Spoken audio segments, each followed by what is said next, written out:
মিষ্টি পানির কুয়া, পানির অপর নাম জীবন, পরিষ্কার পরিচ্ছন্ন সকলের দায়িত্ব আদেশক্রমে কর্তৃপক্ষ। হাই পানি আছে তি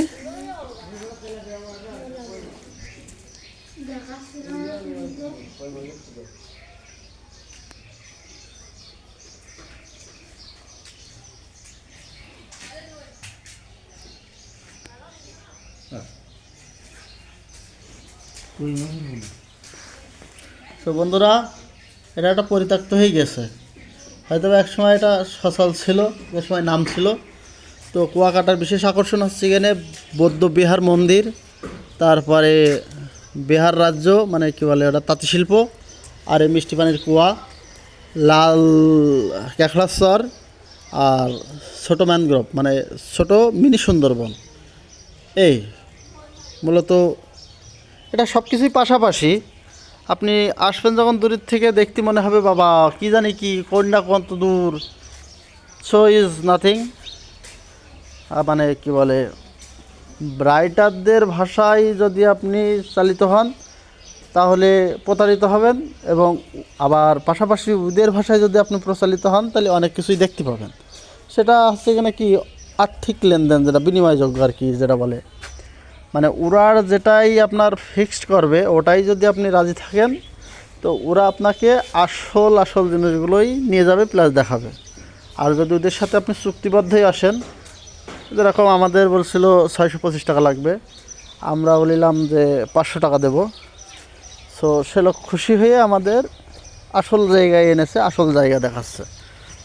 আর আমাদের কিছু বন্ধুরা যারা আমরা একসাথে এসেছি অনেকেই, তো যারা 50 জন মতো আসছি, তারাই চুক্তিবদ্ধ যে 300 টাকা দেবো, কেউ 350 টাকা দেবো। তাদের ওই নৌকা পার করে পরে দেখালে কি লাল ক্যাকড়া পাড়, ম্যানগ্রোভ বলতে ওই ঝাউ বাগান পাশেই।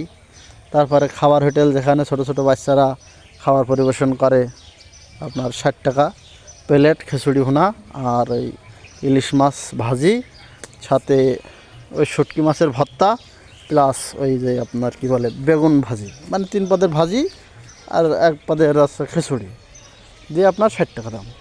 পাশাপাশি দেখেই তাদের ছেড়ে দিয়েছে। আর আমি তাদের মনে করে আমার রাইডারের সাথে আমি কোনো ঝামেলাই নেই, তারও মন খুশি, আমিও খুশি। সো আমাকে নিয়ে গেল অরিজিনাল জায়গায়, যেখানে ম্যানগ্রোভ মানে মানবসৃষ্ট যে ওই কী বলে মিনি সুন্দরবন যেটা বলে। তারপরে এই যে রাখাইন রাজ্যে আসলাম, এসবই পাশাপাশি। এই দেখেন এই আছে বৌদ্ধবিহারের, সেখানে সেই বৌদ্ধবিহার কী বলে মানে কীরাও নাম কি, বুদ্ধমতি, ওই আছে বুদ্ধমতি। এই হচ্ছে সেখানে ওদের কিছু মানে সাগরের যারা আছে তাদের থাকার জায়গা। আর এই যে মিষ্টি পানির কুয়া, কাজে পাশাপাশি। আর ওরা সেগুলো নটঘট করে দেখায় কি বাবা কত দূর কত কি না জানি কত কিছু হয়, সবই ভুয়া। সো আসলে টাকা খরচ করতে হবে, মানে খাওয়ার কিছুই নেই। কিনতে চাইলে হয়তো এই পুঁথিমুথি যেটা দেখালাম কিনতে পারবেন, আর ঘুরতে চাইলে ওদের সাথে আপনি নির্দ্বিধায় মানে চুক্তিতে আবদ্ধ হবেন, তাহলে কম বেশি দেখতে পারবেন। ব্যাস এতটুকুই। সো মনে হয় খুদা হাফেজ কুয়াকাটা। এই ঘন্টাখানিকের মতো মেলা, একটা বাকিটা ওখানে যাবেন শুধু হোটেল মোটেল, খাবেন দাবেন ঘুমাবেন, সন্ধে হলেই চলে যাবেন।